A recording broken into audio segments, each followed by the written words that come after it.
Hello everyone, welcome to let's study YouTube platform. हम BPSC TRE 2 का preparation कर रहे हैं, जिसमें हम विज्ञान को पढ़ रहे थे, जो हम 6 to 8 तक का पूरा कंप्लीट करेंगे, एससीईआरटी और एनसीईआरटी को चैप्टर वाइज। ठीक है, हमने इसका 2 लेक्चर पिछला लिया है, इसको आप लोग देख लीजिएगा। आज ये हमारा 3rd लेक्चर रहेगा। चलिए हम देख लेते हैं हम लोग कौन कौन सा टॉपिक पढ़ चुके हैं।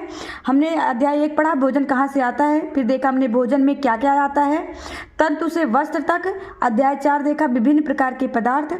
अध्याय 5 में हमने पढ़ा था पृथक्करण। फिर हमने अध्याय 6 देखा पदार्थों में परिवर्तन। अध्याय 7 देखा पेड़ पौधों की दुनिया। अध्याय 8 देखा फूलों से जान पहचान। अध्याय 9 में हमने पढ़ा जंतुओं में गति। अध्याय 10 में सजीव और निर्जीव। ठीक है, अध्याय 11 में सजीवों में अनुकूलन। अध्याय 12 में देखा था दूरी, मापन एवं गति। इसको हम 6 चैप्टर वाइज पूरा खत्म किए थे। आज हम पढ़ेंगे अध्याय 13 से 18 तक। आज हमारा कक्षा 6 का पूरा एससीईआरटी और एनसीईआरटी जितना भी है सब पूरा कंप्लीट हो जाएगा। कल से हम स्टार्ट करेंगे कक्षा 7 का। तो चलिए पहले हम पढ़ते हैं अध्याय 7 से प्रकाश है। ठीक है, अध्याय 13 पढ़ते हैं प्रकाश। चलिए हम स्टार्ट करते हैं प्रकाश।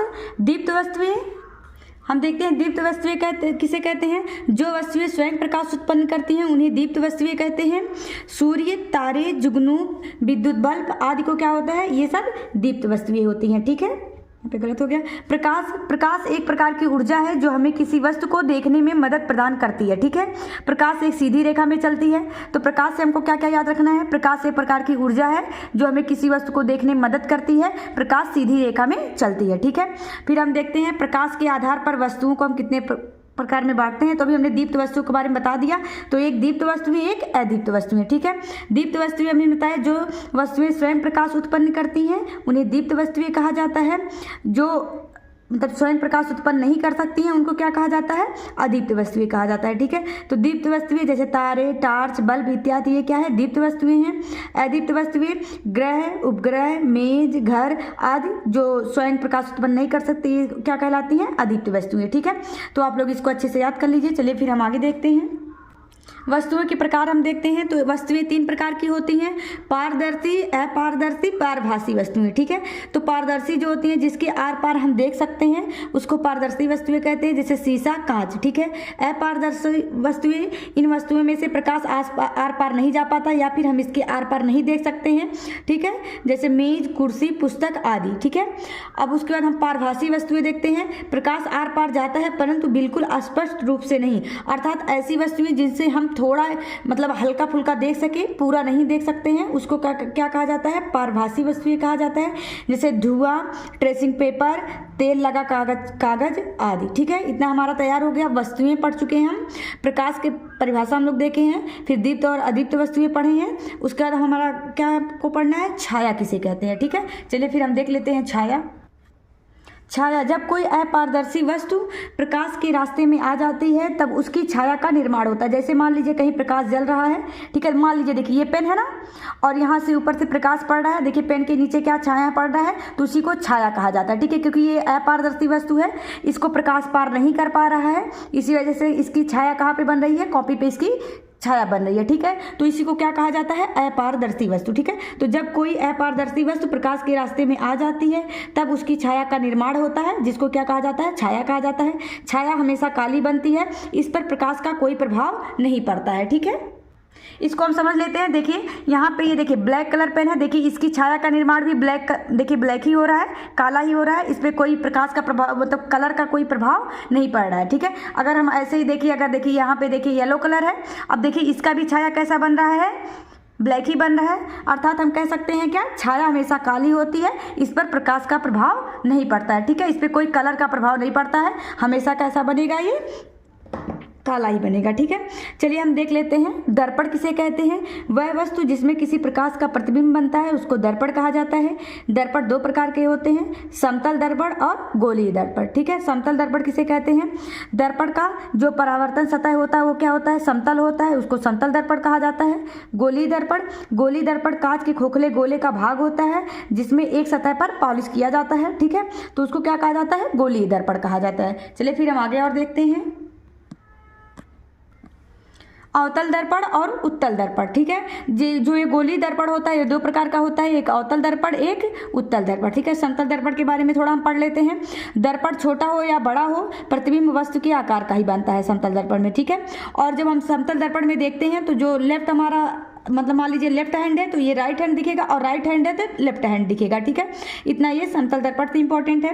अवतल दर्पण आँख, कान एवं नाक के डॉक्टर जो यूज करते हैं अवतल दर्पण का प्रयोग करते हैं। उत्तल दर्पण गाड़ियों के साइड शीशा में क्या है उत्तल दर्पण का प्रयोग होता है। क्योंकि देखिए हम कक्षा 6 का SCERT और NCERT पढ़ रहे हैं तो इसमें बस इतना ही दिया हुआ है, बाकी इसके बारे में हम आगे के क्लास का जो हम पढ़ेंगे NCERT और SCERT उसमें हम पूरा थोड़ा और डीप से देख लेंगे, ठीक है। क्योंकि कक्षा 6 में इतना ही दिया था तो हम इसको इतना ही देखें, ठीक है। अब चलिए देख लेते हैं परावर्तन किसे कहा जाता है।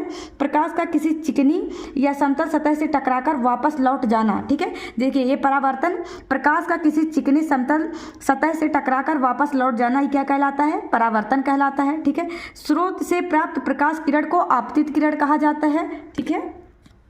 उसके बाद लौटने वाला किरण परावर्तित किरण कहलाता है, ठीक है। और सूर्य का प्रकाश जो सूर्य है ये सूर्य का जो प्रकाश होता है ये क्या है, प्रकाश का एक प्राकृतिक स्रोत है, ठीक है। तो ऐसे यहाँ पे लिख सकते हैं सूर्य प्रकाश का एक प्राकृतिक स्रोत है, ठीक है। अब देखिए यहाँ पे जो किरण आ रही है, देखिए मान लीजिए यहाँ पे कोई बैटरी है या फिर कुछ भी है तो देखिए मान लीजिए यहाँ पे सूर्य है, यहाँ से मान लीजिए रोशनी आ रही है तो ये क्या हो गया स्रोत। तो स्रोत से जो किरण आती है इसको आपतित किरण कहा जाता है और यहाँ से जो टकरा के वापस चली जाती है और जाने वाली किरण को क्या कहा जाता है, परावर्तित किरण कहा जाता है, ठीक है। और इसी क्रिया को क्या कहा जाता है, परावर्तन कहा जाता है, ठीक है। अब चलिए फिर हमारा ये चैप्टर खत्म हो गया। अब हम अगला अध्याय देखेंगे 14 बल्ब जगाओ जगमग जगमग, ठीक है। और NCERT में इसी चैप्टर का नाम दिया हुआ है विद्युत तथा विद्युत परिपथ, ठीक है। हमारा SCERT में ये अध्याय 14 का नाम है और NCERT में ये 12 का नाम है, ठीक है। क्योंकि अध्याय नंबर 12 पे है, क्योंकि जो NCERT है वो कुछ टॉपिक को एक साथ मर्ज करके दे दिया है और SCERT ये अलग अलग चैप्टर बना दिया है, ठीक है। चलिए फिर हम आगे देखते हैं। देखिए विद्युत किसे कहते हैं, किसी चालक में विद्युत आवेशों के बाहर से उत्पन्न ऊर्जा को विद्युत कहते हैं, ठीक है। तो यहाँ से समझ में आ गया क्या, किसी चालक में विद्युत आवेशों के बहाव से उत्पन्न ऊर्जा को विद्युत कहते हैं। विद्युत सेल किसे कहते हैं, विद्युत सेल में 2 ध्रुव होते हैं, एक धनात्मक ध्रुव होता है, एक ऋणात्मक ध्रुव होता है, ठीक है। अब चलिए बिजली या फिर विद्युत परिपथ क्या होता है इसको देख लेते हैं। वह पथ जिसमें इलेक्ट्रॉन एक बिंदु से दूसरे बिंदु तक प्रवाहित हो सके उसको विद्युत परिपथ कहा जाता है, ठीक है। तो यहाँ से हमारा 3 क्वेश्चन तैयार हो गया। विद्युत किसे कहते हैं, विद्युत सेल में कितने ध्रुव होते हैं और विद्युत परिपथ किसे कहते हैं। तो विद्युत परिपथ आप लोग यहाँ से समझ लीजिए, वह पथ जिसमें इलेक्ट्रॉन एक बिंदु से दूसरे बिंदु तक प्रवाहित हो सके, ठीक है, उसी को विद्युत परिपथ कहा जाता है, ठीक है। चलिए हम आगे देखते हैं कि विद्युत परिपथ कितने प्रकार का होता है। विद्युत परिपथ 4 प्रकार का होता है, खुला परिपथ, बंद परिपथ, लघु परिपथ, लीकेज परिपथ, ठीक है। विद्युत परिपथ में विद्युत धारा निगेटिव सेल से जो ये माइनस सेल हमने बताया ना, सेल 2 प्रकार का होता है, एक धनात्मक ध्रुव होता है, अब एक ऋणात्मक ध्रुव होता है सेल में, ठीक है। तो ऋणात्मक ध्रुव से या फिर ऋणात्मक टर्मिनल से पॉजिटिव टर्मिनल की ओर जाता है, ठीक है, धनात्मक की ओर। तो हमेशा देख लीजिए जो विद्युत परिपथ में धारा प्रवाहित होती है हमेशा ऋणात्मक से धनात्मक की ओर प्रवाहित होती है, ठीक है। विद्युत चालक जिन पदार्थों से, अब देखिए विद्युत चालक किसे कहा जाता है, जिन पदार्थों से होकर धारा प्रवाहित होती है विद्युत चालक कहलाते हैं, ठीक है। जैसे चांदी, तांबा, एल्यूमिनियम इत्यादि को क्या कहा जाता है, विद्युत चालक कहा जाता है, ठीक है। विद्युत रोधक किसे कहा जाता है, जिन पदार्थों से होकर विद्युत धारा प्रवाहित नहीं हो सकती है उनको विद्युत रोधक कहा जाता है, ठीक है। बल्ब का आविष्कार थॉमस एडिसन ने किया था, ठीक है। बल्ब का आविष्कार किसने किया था, थॉमस अल्वा एडिसन ने किया था। तो ये इंपॉर्टेंट है, इनके बारे में याद किए रहिएगा, एग्जाम में पूछा हुआ भी क्वेश्चन है कि बल्ब का आविष्कार किसने किया था, तो थॉमस अल्वा एडिसन ने किया था। और जो बल्ब का कुंडल होता है वो टंगस्टन का बना होता है। तो ये दोनों तो एकदम इंपॉर्टेंट है, बहुत बार एग्जाम में पूछे गए हैं, तो आप लोग इतना देख लीजिए। चलिए फिर हम आगे देखते हैं। अध्याय 14 हमारा समाप्त हुआ है। यहाँ से हम देखेंगे अध्याय 15 जिसको चुंबक या चुंबकों को द्वारा मनोरंजन, ठीक है। ठीक है, यहाँ से चलिए देखते हैं अध्याय 15 चुंबक या चुंबकों के द्वारा मनोरंजन, ठीक है। प्राचीन यूनानी गणितीय मैग्नस ने चुंबक की खोज की थी, ठीक है। तो एग्जाम में पूछ सकता है कि किसने सर्वप्रथम खोज की थी, तो यूनान के गणितीय ने इसको पहले देखा था चुंबक को, जिसका नाम क्या था, मैग्नस था, ठीक है। 1580 में विलियम गिलबर्ट ने पहली बार चुंबक पर शोध किया था। कब, 1580 में किसने, विलियम गिलबर्ट ने। तो ये भी इंपॉर्टेंट है, देख रहिएगा। फिर लोड स्टोन नामक पत्थर प्राकृतिक रूप से चुंबकीय गुण प्रदर्शित करता है, ठीक है। अब एग्जाम में ऐसे पूछ ले कौन सा पत्थर ये प्राकृतिक रूप से चुंबकीय गुण देता है, तो लोड स्टोन नामक पत्थर। ठीक है, प्राकृतिक चुंबक किसे कहा जाता है? प्रकृति में पाए जाने वाले चुंबक को प्राकृतिक चुंबक कहा जाता है, जो प्रकृति के रूप में पाया जाता है। जैसे मैग्नाइट, जो मैग्नाइट है ये प्राकृतिक रूप से पाया जाने वाला चुंबक है। कृत्रिम चुंबक किसे कहा जाता है? जो मनुष्य द्वारा बनाया जाता है। लोहे के टुकड़ों से बनाए गए चुंबक को कृत्रिम चुंबक कहा जाता है। ठीक है, अब चुंबक में हम ध्रुव देख लेते हैं। चुंबक में दो ध्रुव होते हैं, उत्तरी ध्रुव तथा दक्षिणी ध्रुव। ठीक है, दिशा सूचक यंत्र में चुंबकों का ही प्रयोग किया जाता है। आकर्षण किसे कहते हैं? दो चुंबकों के असमान ध्रुव एक दूसरे को आकर्षित करते हैं। ठीक है, अगर मान लीजिए जैसे हमने बताया कि एक क्या होता है, नॉर्थ पोल होता है, एक साउथ, एक उत्तरी ध्रुव होता है, एक दक्षिण। मान लीजिए कोई चुंबक है। ठीक है, अगर मान लीजिए इसी चुंबक से फिर अगर हम मान लीजिए यहाँ से नॉर्थ और साउथ को अगर ये ऐसे जोड़ रहे हैं तो ये दोनों एक दूसरे को क्या करेंगे? आकर्षण करेंगे। ठीक है, आकर्षित मतलब एक दूसरे को तरफ अपनी तरफ खींचेंगे। ठीक है, ये जुट जाएंगे। लेकिन तो अगर हम जैसे मान लीजिए ये है, ये नॉर्थ पोल है, ये साउथ पोल है, और इसी से फिर हम यहाँ से एक चुंबक जोड़े जिसका ये नॉर्थ पोल रहा है दोनों को, तो ये दोनों क्या करेंगे? एक दूसरे को प्रतिकर्षित करेंगे दोनों। ठीक है, इतना समय। तो प्रतिकर्षण किसे कहा जाता है? जब समान ध्रुव वाले एक साथ आते हैं तो उसको उसमें प्रतिकर्षण होता है। आकर्षण जब दो चुंबकों के असमान ध्रुव एक दूसरे के पास आते हैं। एक चीज़ यहाँ से और इंपॉर्टेंट है, आप लोग याद कर लीजिए। मान लीजिए ये कोई चुंबक है। ठीक है, मान लीजिए इसमें हम 3 टुकड़ा कर देते हैं या फिर 2 टुकड़ा कर देते हैं। मान लीजिए 3 टुकड़ा करें तो ये देखिए पहले से ये नॉर्थ था, ये साउथ था, तो जितने टुकड़े करेंगे वो उतने ही उसमें पोल बनते चले जाएंगे। देखिए मान लीजिए 2 टुकड़े करें, यहाँ से एक था, यहाँ इसको 2 पार्ट में कर दिए, इसी को हम 2 पार्ट में तोड़े यहाँ पे, तो इसका ये नॉर्थ बन जाएगा, ये साउथ, ये नॉर्थ, ये साउथ। ठीक है, तो ये मतलब ध्रुव में टूटते चले जाते हैं। मतलब कोई भी चुंबक रहेगा उसमें 2 ध्रुव पाए जाएंगे। ठीक है, क्या हुआ? उसका ये टुकड़ा ही रहे तब भी। ठीक है, अब चलिए हम देखते हैं अध्याय 16 जल। अध्याय 16 हम देखते हैं जल। जल का मुख्य स्रोत कुआं, उसके बाद नदियाँ, झरने, तालाब, झील आदि होते हैं। पृथ्वी का 2/3 भाग जल से घिरा हुआ है। कुल जल जो हमारे पृथ्वी पर टोटल कुल जल पाया गया है, खारा जल जिसमें से है 97.5% खारा जल पाया गया है।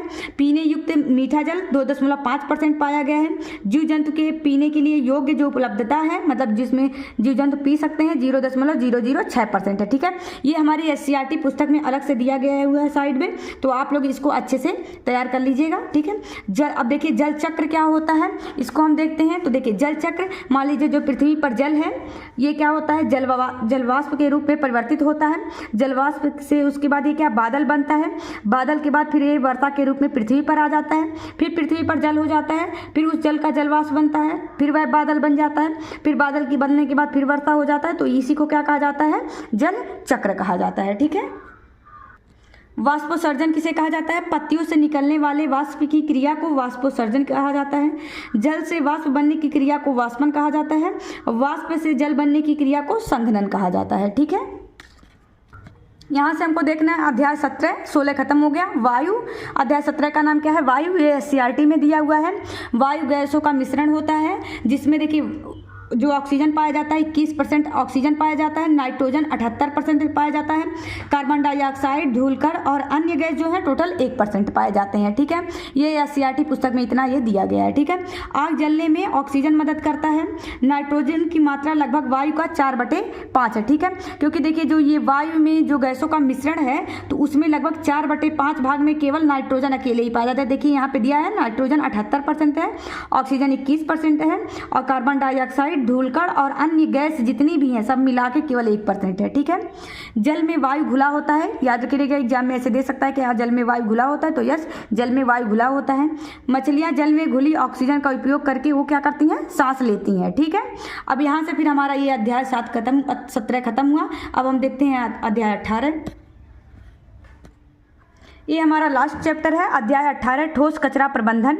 ठीक है, कचरा 2 प्रकार का होता है, एक सड़ने वाला कचरा, एक नहीं सड़ने वाला कचरा। ठीक है, हमने जो भी कचरा बताया तो कितने प्रकार का होता है? 2 प्रकार का, सड़ने वाला कचरा और नहीं सड़ने वाला कचरा। ठीक है, तो 2 प्रकार के कचरे पाए जाते हैं। ये हमारे SCERT पुस्तक का ये चित्र है। ठीक है, देखिए इसके बारे में जो इंपॉर्टेंट नीचे दिया गया है इसको पढ़ लीजिए। हरे रंग का कूड़ादान जिसमें फल, सब्जी जैसी सड़ने वाली चीज़ों के अनुपयोगी भाग को जमा किया जाता है। ठीक है, नीले रंग का कूड़ादान जिसमें बेकार प्लास्टिक तथा अन्य नहीं सड़ने वाली बेकार चीज़ों को फेंका जाता है या फिर उसमें रखा जाता है। ठीक है, तो यहाँ से 2 प्रकार के होते हैं, तो यहाँ से याद रखे रहिएगा कि हरा कलर और नीला कलर किसके लिए यूज किया जाता है। ठीक है, चलिए फिर हम आगे देखते हैं। तो सड़ने वाला किस में रखा जाता है? हरा कूड़ादान में, और नहीं सड़ने वाला नीला कूड़ादान में। ठीक है। पूर्णतः गलने वाला कचरा जो होता है परिवर्तित होकर खाद बनता है, जिसे कंपोस्ट खाद कहा जाता है। ठीक है। चलिए देख लेते हैं हम वर्मी कंपोस्टिंग किसको कहा जाता है। वर्मी कंपोस्टिंग रसोई घर के कचरे को कृमि अथवा लाल केंचुओं द्वारा कंपोस्ट में परिवर्तित करना ही क्या कहलाता है? वर्मी कंपोस्टिंग कहलाता है। ठीक है। अब देख लिए कचरा प्रबंधन हम देख लेते हैं। ठीक है। अब यहाँ से हम देख लेते हैं कचरा प्रबंधन के उपाय। हम यह जानते हैं कि आजकल विभिन्न प्रकार के कचरे से काफ़ी परेशानियाँ खड़ी हो रही हैं। ठीक है। यदि कचरे का सही निपटान करने के प्रति सतर्कता नहीं